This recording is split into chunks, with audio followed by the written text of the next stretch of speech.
Hi, welcome to the A Quilting Life podcast. I'm Sherri McConnell from A Quilting Life. And I'm Chelsi from Chelsi Stratton Designs. And today's podcast is number 94, airing on October 9th, 2023.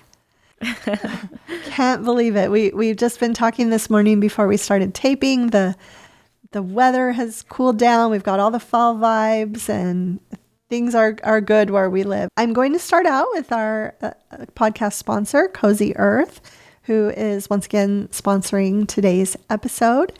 And it's fall. It's time to do a refresh on your bedding to get ready for the winter. And Cozy Earth is a wonderful solution. They have beautiful temperature regulating bamboo from viscose sheets in a lovely array of colors and some wonderful ones for fall too. And Chelsi and I both love our Cozy Earth sheets, and we really appreciate them for being a podcast sponsor. And we just want to let you know that you can get 35% off site-wide with the code A Quilting Life. Okay, and today Chelsi has the quilts, so Yay! Let her start with those. I have a fun mashup. We're transitioning here, as you can see from the wall to the table. I first have to note that Mom told me on her morning walk that the weather was really nice. It's been nice. And I'm wearing like a golden color and you're wearing like a cream. So I think we're ready for fall. Yes. Okay, on the wall, we have Miss Magnolia. This is the last of my strawberry lemonade quilt patterns. And you will recognize this block because my original Magnolia quilt pattern that was made in Seashore Drive is the smaller block version of this. It has, I think, 16 blocks in this. So I decided it kind of needed a sister quilt, and thus Miss Magnolia was born. Love the bigger blocks. It's kind of refreshing to have a bigger block quilt. And Mom did the binding on this, and Marion did this really cute florally quilting. So this one is fat quarter friendly if you want to know. And we also filmed a video for this. So that is already on the YouTube channel. I love the quilting on this one. In fact, I just got my block of the month quilt back from Marion yesterday, and she did this same pattern on it. And I just love that all over design. Yeah, no, it's Super a really cute. good one. Yeah. Another thing I want to know is in my Magnolia pattern, I just did one print per block, but this one you utilize 2 prints with light colors in each block. And so you're able to use more of those fabrics in Strawberry Lemonade. You could also contrast and do 2 colors per block actually. too. That'd be really cute. No, it wouldn't. I feel like these colors really all go well together. Yeah. Yeah, it'd be fun to mix like the darker teal with the lighter aqua and do a whole bunch of fun stuff. And on the table, we're going to transition a little bit into fall because Bountiful Blooms has shipped. I see a lot of people getting their fabrics in the mail and sewing with it. Yeah, sewing with it. And I've had a few messages. This is what I'm making with it. So that has been fun. This is the Fall at Home quilt. It is also fat quarter friendly. And you have log cabins with maple leaves in it. So this is made with our Bountiful Blooms collection.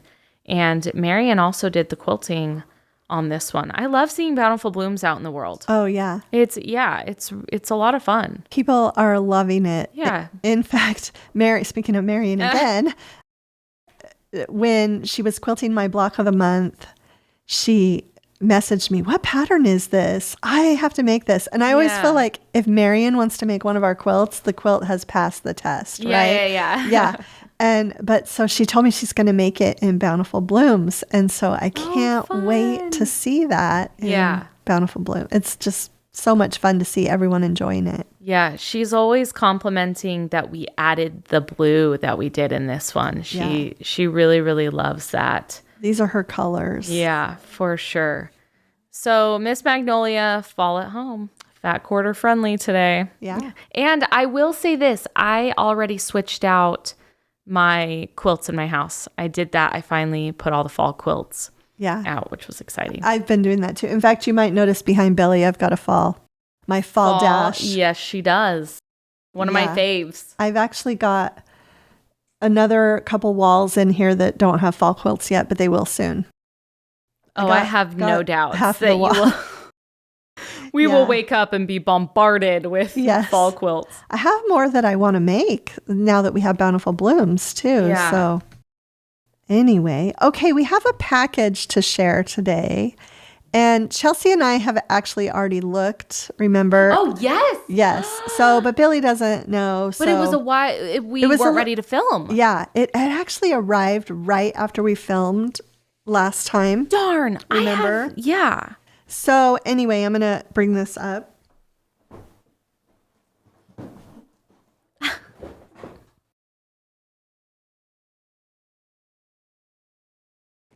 Okay, so this is actually from a friend of mine, Jody Nelson, who you might know her as Pleasant Home. And I actually talked about her several episodes back, mentioning how much I loved her blog back in the day when I was a new blogger, and also mentioned that I wish she was blogging again. She is doing a lot on Instagram now, and that's been really fun to see. But anyway, she sent us this fun package. So she does these ruler pals, and they're so cute. And she did one for Chelsi and one for me, and one has our Simply Delightful stripe, and one has Sincerely Yours, the pink daisies.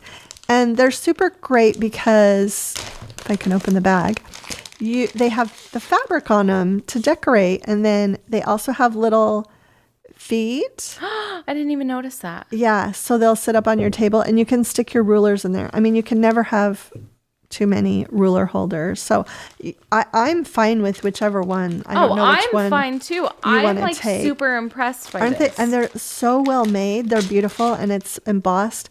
Anyway, there's also one for Billy.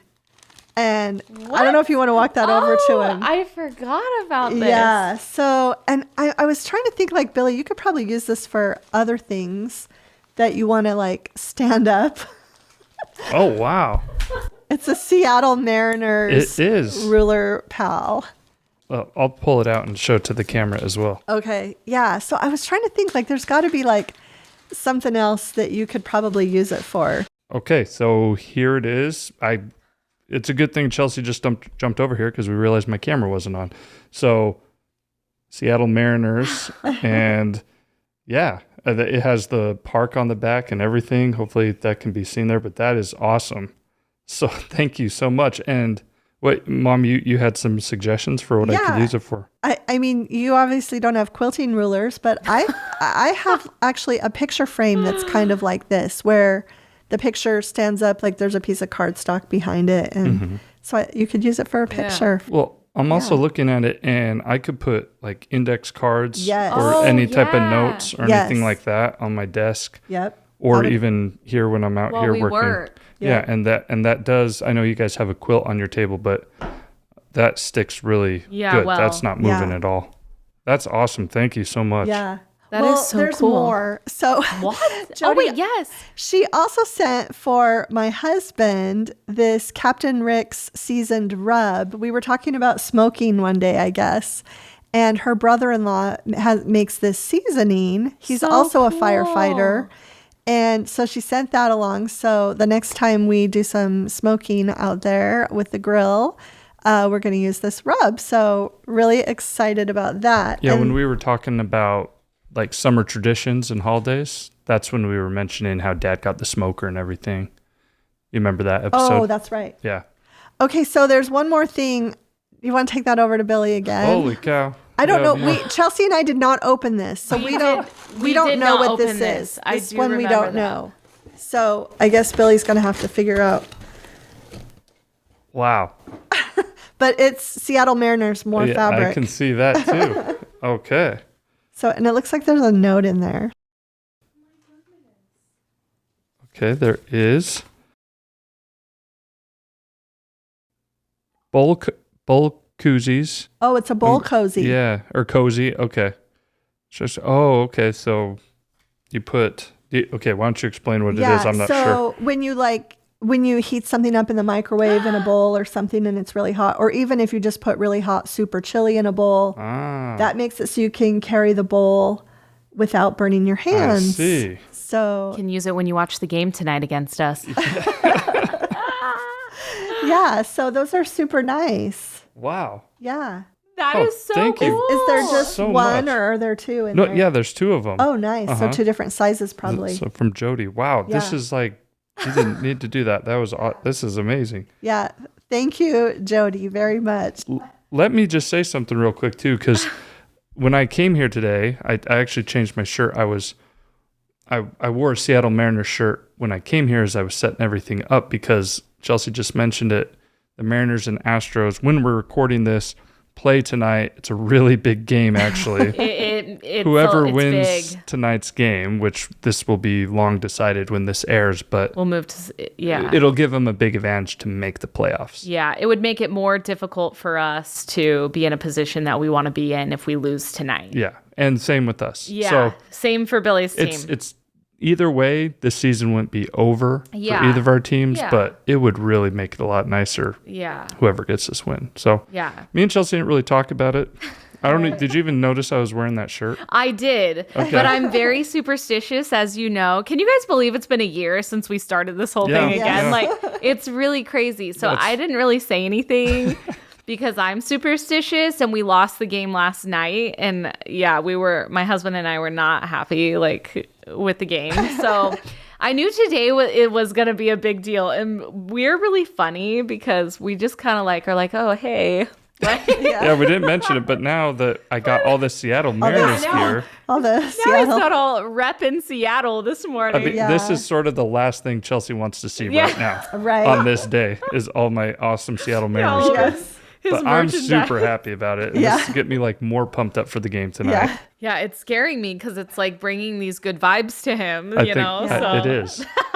Sorry, Chelsi. Just Well, yeah. Thank you, Jody. Again, once again, she's just a sweetheart. Awesome. We've been friends for a long time. And then also her husband grew up in Las Vegas. They live in Oregon now, but her husband grew up in Las Vegas with my husband's cousin. They grew up together. So it's kind of like a family connection too with dad's cousin, Darwin. So yeah, there's like a little connection That's wild. there too. And also Jody survived riding with me in the snow. Actually, I freaked out a little bit and ended up letting her drive the rest of the way. Wait, I remember this. we were going to a quilt retreat and Yeah. I was not, there was a lot of snow and I was not comfortable driving in Yeah. it. So luckily she knew how. where was it at? Up Yeah. in Utah. Oh, Yeah. I think I remember you talking about It's actually this. the retreat where I came home and asked you to design fabric. Design fabric. Yeah. Yeah. So, Wow. yeah. Anyway. well, hold on. A couple more questions about her. Okay. Is she a quilt designer, fabric designer? Jody designs patterns and she has these ruler pals, Notions. some notions. She's done some magnetic pin bowls before and she's just super creative and does. So she has a lot of different notions that she's designed herself, like Yes. these for Yeah. example. Yep. Yeah. Awesome. Well, thank you. Wow. Very, very That was surprised. very That's kind. awesome. Yeah. All right.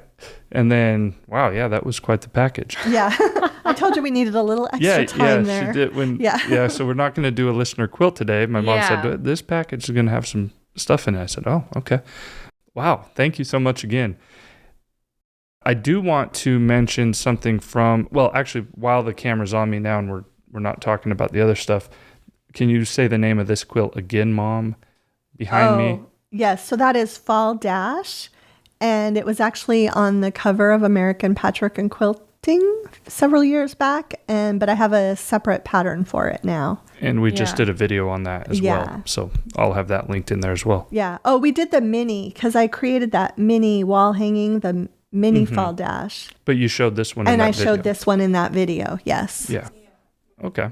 Awesome. And then our last episode, number 93, where we talked about the pre-cuts, seemed that a lot of our listeners enjoyed that episode, and they, we did go off on a few different tangents, but a lot of people, I just want to let you guys know that they found that interesting as well. And this one comment on YouTube was, Chelsi needs to do a blog or a podcast called Random Childhood Memories. I think we all have those random memories. Such a fun podcast. Thanks.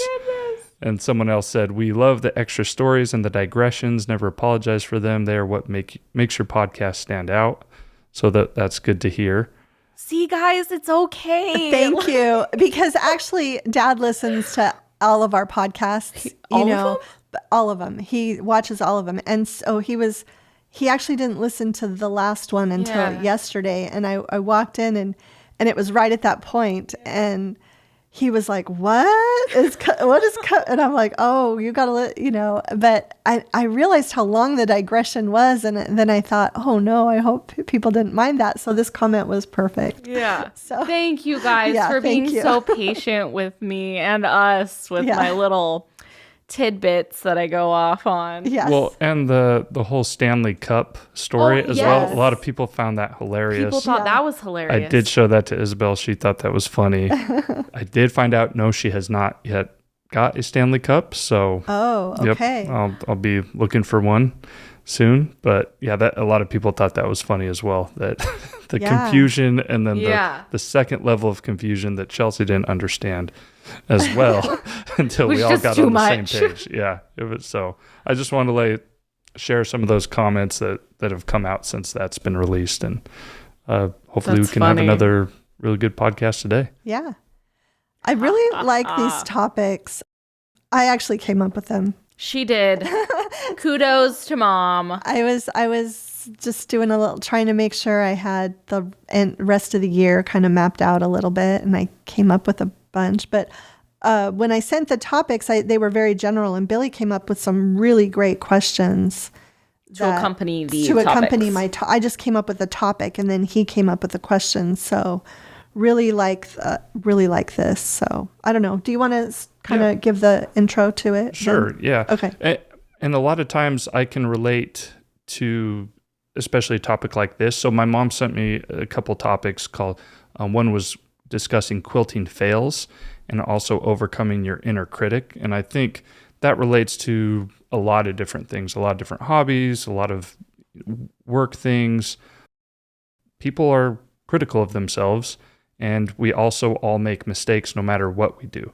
And so I'll try not to, I know we just got done talking about, we don't mind the digressions, but I'll try not to digress too much. But one thing that popped into my head was golf. And if anyone does golf, and we've talked about it before, but a lot of people are very critical of themselves when they play that game. It's a mentally taxing game as you try to progress and get better. And so as I was coming up with these questions, I guess, at least the overcoming your inner critic part, I was thinking of golf a lot. So that's how I think some of those questions came about. But let's start with the quilting fails. And I think you guys should probably start off is before we talk about failures and anything that can be discouraging, I think it's important to emphasize that, one, it's normal, and two, there are positives that can come from failures within quilting and with a lot of different things. Because if you don't get too frustrated and quit, what you're going to do is learn from them and then progress and get better. And so I think maybe as we start off, we can talk about how that has been true in your quilting careers before we jump into, some of these questions. Yeah, I just think this is a great topic. And I actually, we're calling it broadly quilting fails, but I still really don't love that term. I feel like quilting is a journey. And so, yeah, sometimes you might do some things that you think are mistakes, but I feel like they're still all part of the learning process. And we should give ourselves a lot of grace and not necessarily call it a fail, even if you completely abandon something. So I don't know about that word, but it seemed to be the best word to fit. Fail is so final, right? But it doesn't need to be. It's just, I liked Billy's word of progression. That's one of my favorite words is progression. It's all about the progression. Yeah. Quilting hiccups. Right. Yeah. I mean, you can look at we've had fabric collections that didn't sell well. Yeah. And fabric collections that did sell. The collection that we did that had the lowest sales number was followed by a collection that did spectacular. Yeah. So, thank goodness we didn't throw in the towel, right? You just never know what is around the corner if you keep going. And right? keep making an effort. There is effort is cool, you guys. I just had that conversation with my kids this week. It's input versus output. But if you don't give any input, there's no more output, your reward or your progression or, so on and so forth. Yeah. So I know you just sort of said you don't like that word fail, but for the sake of all these questions, I'm going to use it today. Right. Yeah. Just that's so okay. that we can. I was too. Yeah, that's okay. Yeah. I just wanted to kind of put that out there. Gotcha. Yeah. So let's start with the first question. And that was, what is one of the biggest quilting fails you've made? And maybe not, I don't want maybe take the word career out, but your quilting journey. Like, maybe there's something a project that you were working on, maybe before you were even designing patterns, where you're like, holy cow, this mistake just ruined this whole quilt, this whole project. I wasted so many hours of my time doing this, and this is unfixable. Have you had any of those type of experiences? And what were they? Yes, I actually have a great one for this. So I did this block of the month a number of years ago from the Christmas Goose Quilt Shop. And there were hundreds of pieces in each block. I believe the blocks were pretty big. They were 16-inch blocks, I think, but they literally had hundreds of, 1-inch squares and 1 inch by 3/4 inch. And I mean, this thing was incredible. And as I made the blocks, I would end up, after I'd made each block, count how many pieces, and the quilt ended up with thousands of pieces. And I made the blocks, and so it was a block of a month. So every month you got the fabric. And anyway, I went to put it together, and the one of the borders was pieced also with little teeny tiny pieces. Mm-hmm. And at the time, I just don't feel like my quilting was really that accurate. And I still probably hadn't, well, I know for sure I still hadn't really perfected my 1/4 inch seam. So I'm really amazed that this even got together the way it did. But when I was adding the borders, one of the sides was so off that I had to take out a block from this piece border that was like 3 inches by 3 inches off of one side. And anyway, it had this thing that it all connected. But I was just like, I want to finish this. I made 12 blocks with hundreds of pieces in each block, and I am going to put this together, no matter what. And I did, and I quilted it. I got it quilted, and then it sat in my closet for years and years and years. And finally, I was just like, you know what? I'm just going to bind that because I had the binding. And I actually put it on the bed in the guest room when Casey was here one time. Really? And because it's a big quilt, it covers that bed. Yeah. And I was like, you know what?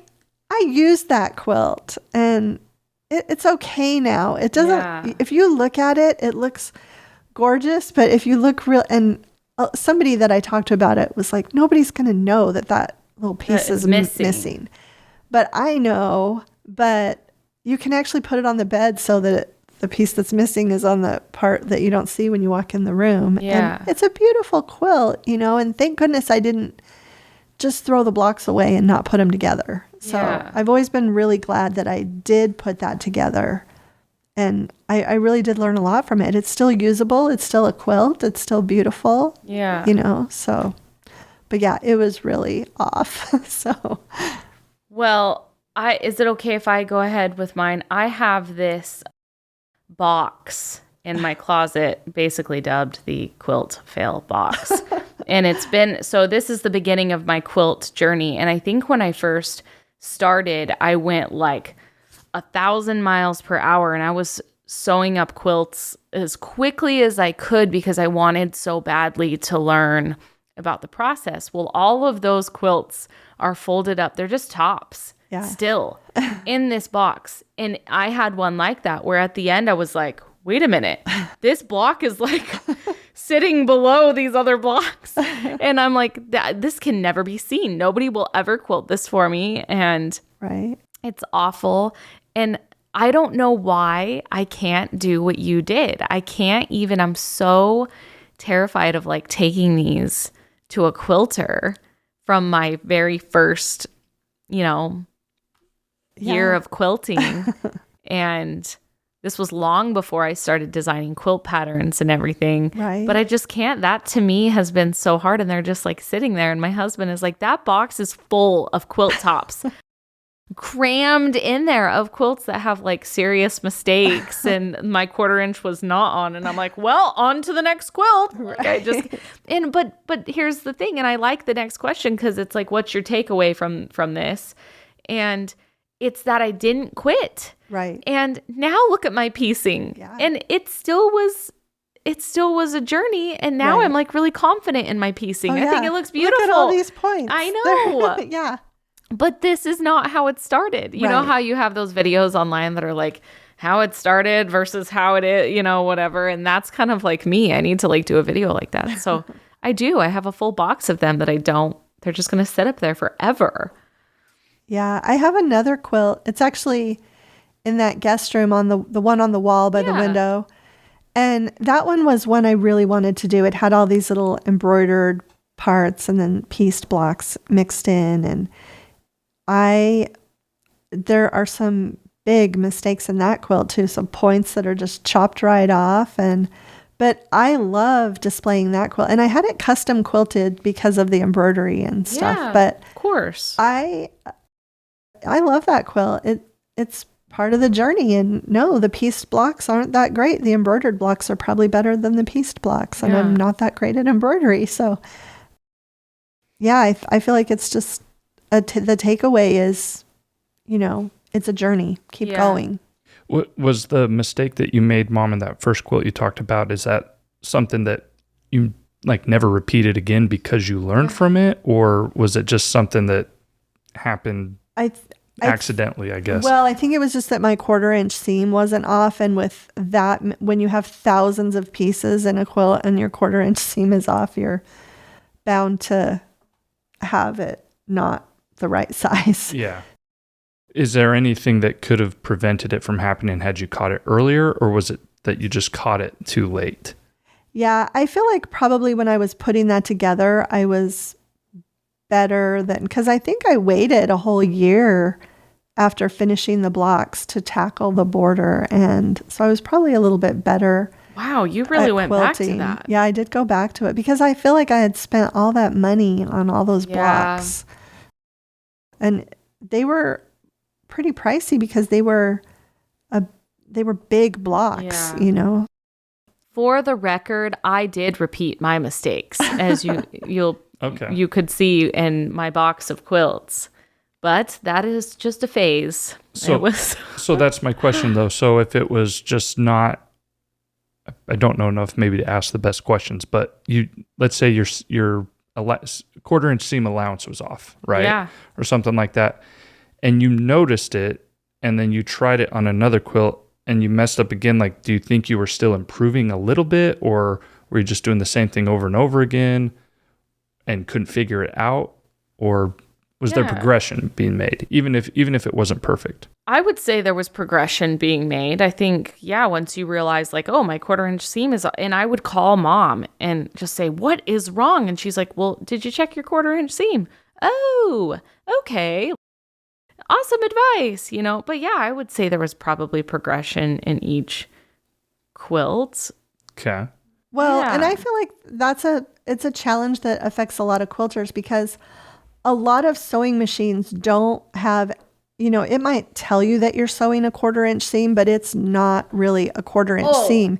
And so you have to learn how to do that with your own machine. And with my Janome, I actually have to move the needle over 5 clicks to get my perfect 1/4 inch seam from what the plate is telling me is a 1/4 inch. I have to move my needle with that machine, and it's perfect when I move the needle. Yeah. And then a lot of companies have 1/4 inch feet, and some of them work better than others. Yeah. So you really have to get a ruler out and measure that and seam put allowance. it exactly on like Yes. the needle. Have you done that where you're like, put okay, the needle down on the ruler. Yes. Yes. But then it's like also that some of those lines, like you want to make sure, Right. you know how the needle, the needle is slimmer than the line. Right. So I'm always like, okay, it's almost like a feel too for your machine. Right. Because, and I want to talk about this too, because mom gifted me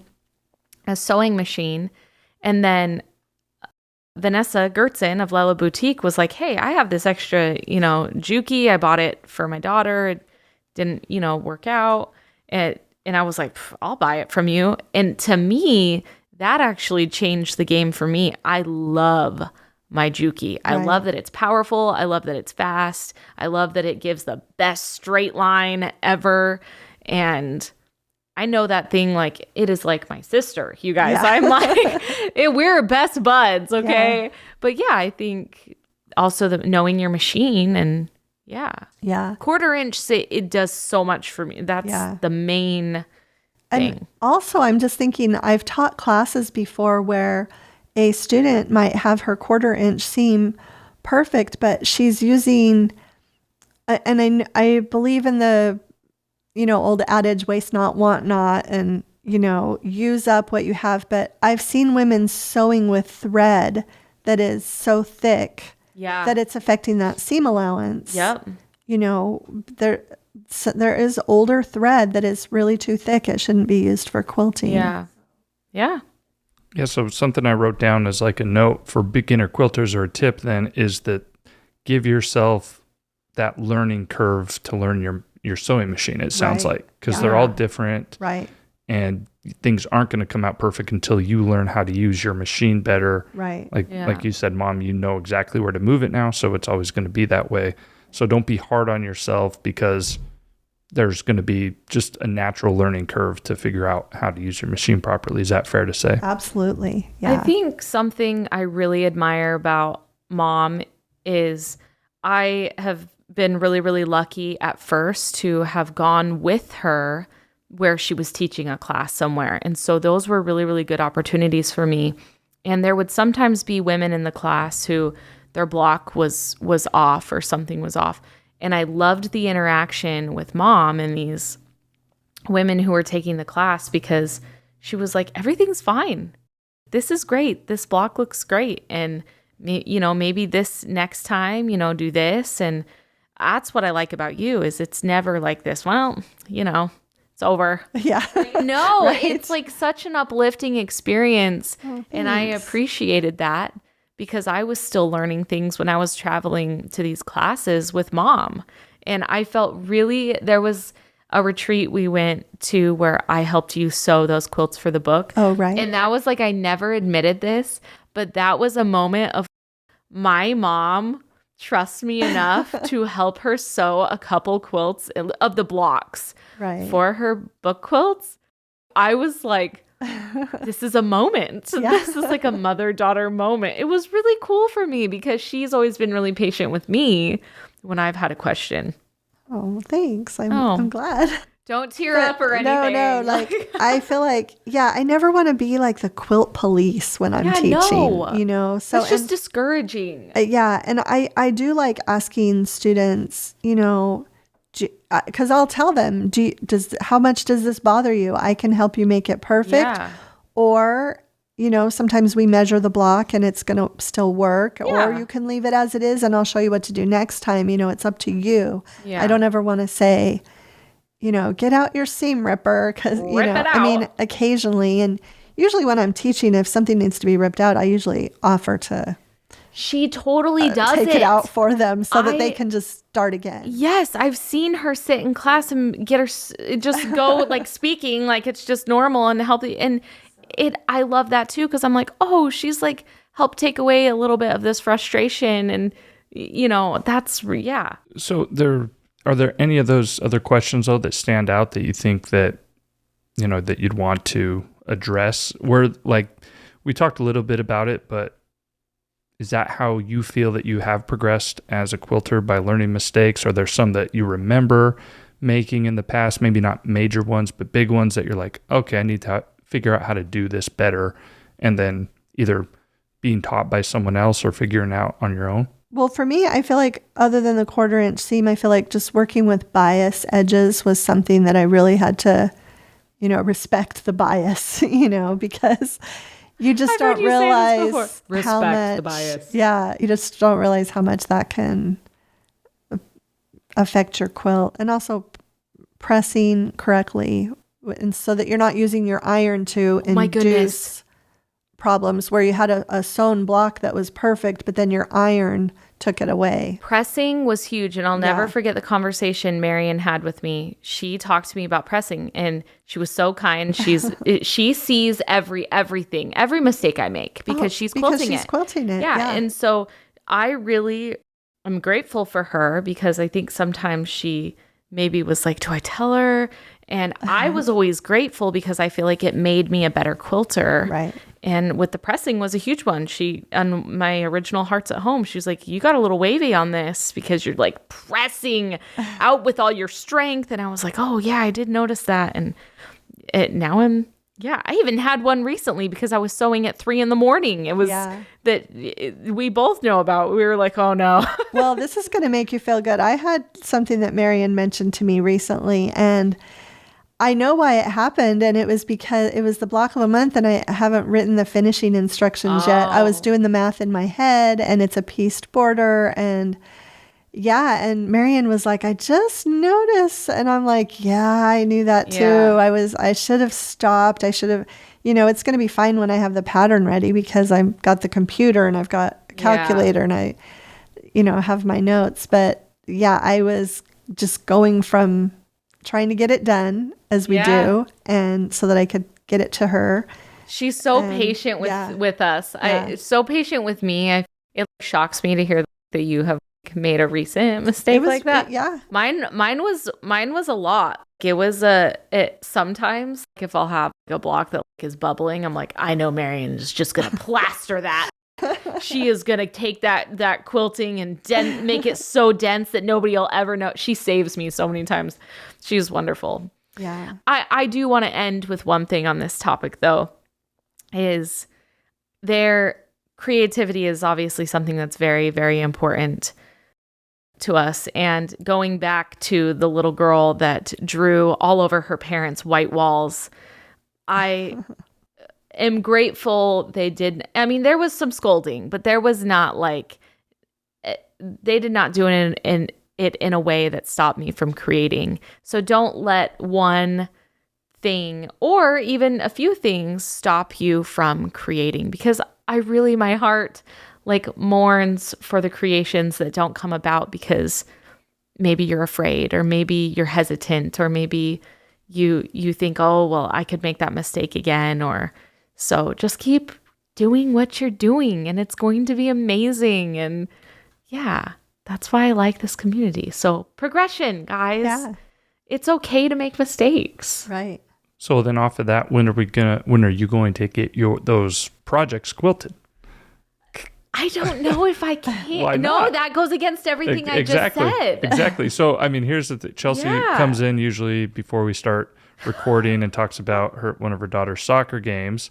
I mean, don't you bring blankets to those and sit on them, or the kids, or yes. I mean, what's wrong with, even if you're not gonna bring it to a trunk show or anything like that, but why not quilt them, get them finished, and who cares? Yeah. You know what I mean? You're right. You finish the project, and honestly, you might look at it and be like, yep, I've come a long way, rather than keeping it in a box and never seeing it and just having sitting there. Yeah, negative vibe coming from the box. You can actually finish it and be like, yep, it's not perfect, but that's when I started. We're using it for, soccer quilts or whatever. And I'm going to do a whole segment of the quilts in the box, and I'm going to show them on the podcast. That would be a fun video. That would be so fun. Yeah, we could do a video of it. I think my biggest hang up is I do not even want to know Marion's face if I were to go. And that was my next point, is that oh my goodness, maybe Marion's, I don't know if you know anybody else that's still learning. Save me. Yeah, that wants to quilt, that would do things just to practice on, or anything like that. I know. mean, maybe if there's people that would be willing to do that would be a good opportunity. I could do that to them. I don't even know if these quilts are straight. That's where you got to adjust that mindset. That's true. I can't even take my own advice. I'm going to do it, and we're going to do a video on it and watch it just be like this fun, awesome video.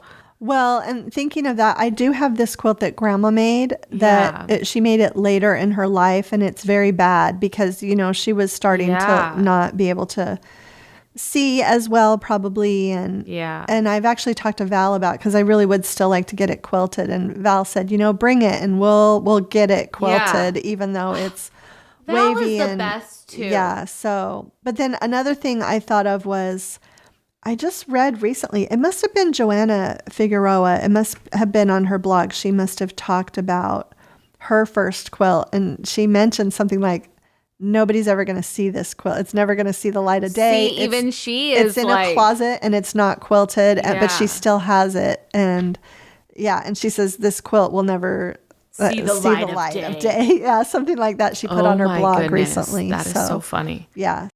I do love Val too, though, because when I took my summer slice row quilt to her, I was really crazy about it because it was so many different blocks and so many rows, and I wanted it so perfect. I was being really hard on myself, and I brought it to her, and she was like, Chelsea, it's fine. Yeah. Like, what are you freaking out about? And I don't know why. I just was trying to be a perfectionist and wanted it to look good. So it was like, made me feel better. Yeah. Well, and also, I mean, think about like a 5-year-old showing you a picture that they drew in school. Right. Are people going to criticize that kid? No. Yeah. And I get it. You made those as an adult, but you're still learning, just like a 5-year-old's learning to read or write or draw. So what is the difference? Yeah. You know what I mean? That's a great analogy I've ever heard in my life. Because do you know how many pictures I get? Yeah, you have. I just got one yesterday. Kids, and my kid was like, I wrote McDonald's on it, and McDonald's was spelled Mick and then Don and like a ULDS, and I was like, oh cool, like he's like, it's McDonald's, that's what I drew in art today. Oh my goodness. Yeah. So funny. Oh, that was the best. So just think of that. So and that's why these two topics run right into each other, because I think this next topic, overcoming your inner critic, is what you need to be able to do in order to get something like that quilted. So my first question to you guys is, I want you each to give yourselves a rating on a scale of 1 to 10, 1 being not at all, 10 being super ultra critical of yourself. Where would you grade yourself on a scale of 1 to 10? How critical are you of your own work? I would say an 8. Okay. I'm pretty honest. I'm pretty straightforward. I know when I do something extremely well, and I know when it's just average, and I know, when I mess up, but I don't feel like, I feel like you're not like psychotic about it. You're not. A 9 and a 10, I think, would be very extreme. Yeah. And I don't feel like I'm so critical that it hinders me from doing it again. Yeah.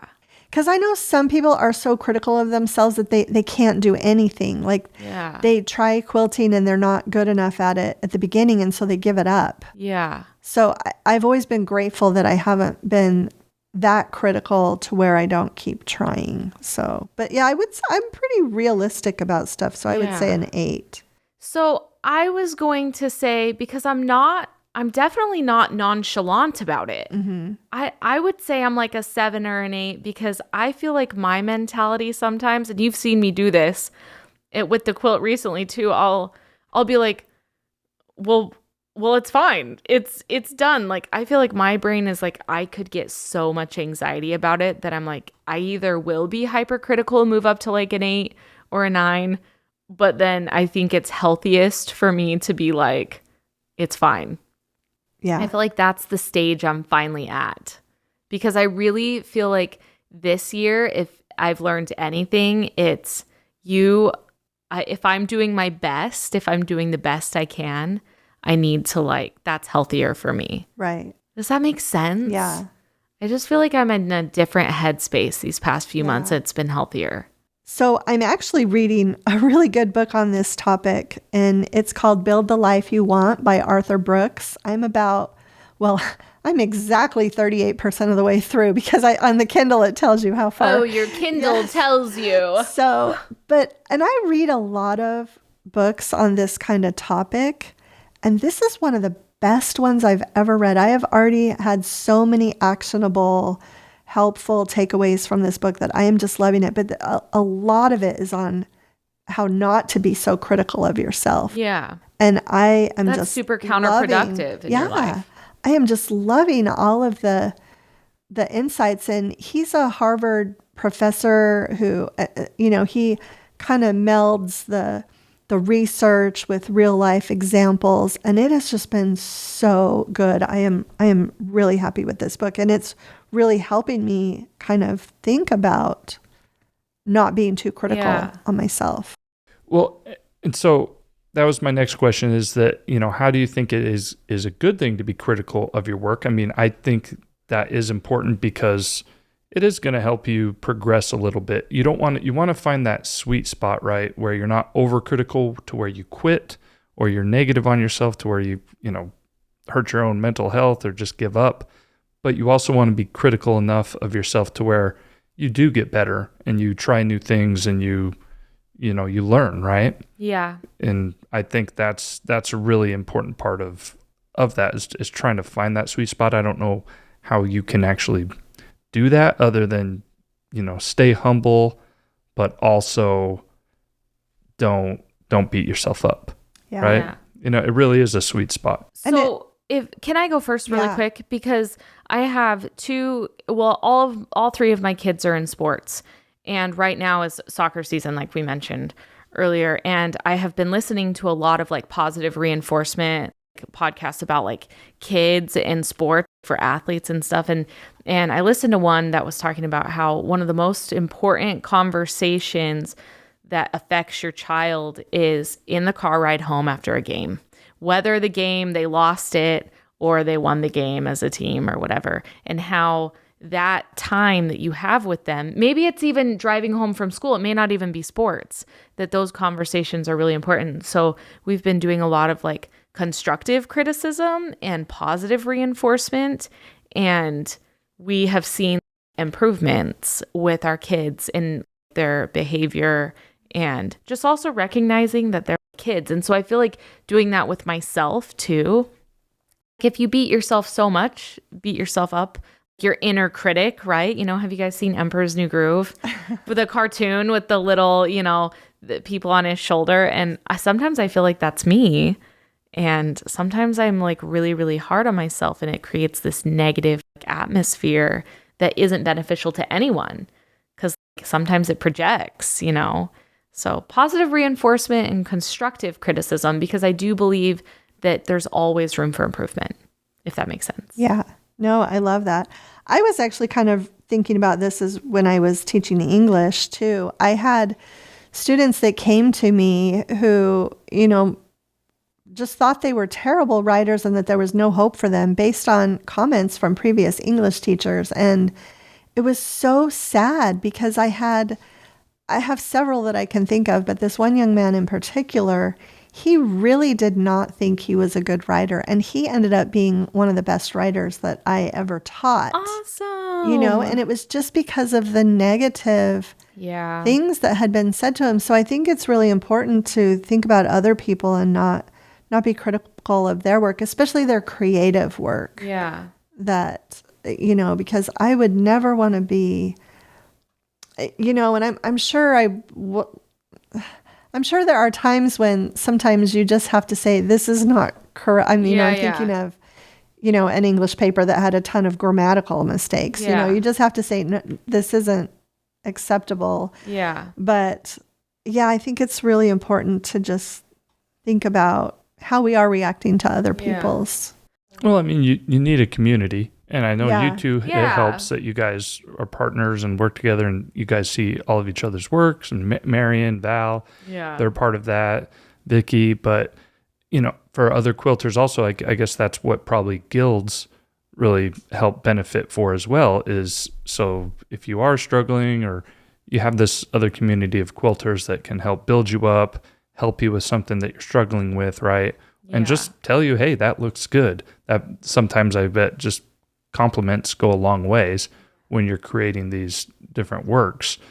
Just having someone say, yeah, that looks nice, it probably reinforces people. Yeah. Wait a I've minute. seen a lot of that in our Facebook group, actually. Somebody will post a picture and people are very complimentary. And sometimes if someone's having a problem, they'll ask, can anyone give me a suggestion? And someone always jumps in and super kind. Helps, is helpful and kind. Yeah. But wait, can I ask you, with the podcast, do you feel like sometimes you're hypercritical of yourself, or do you feel like you have had fails?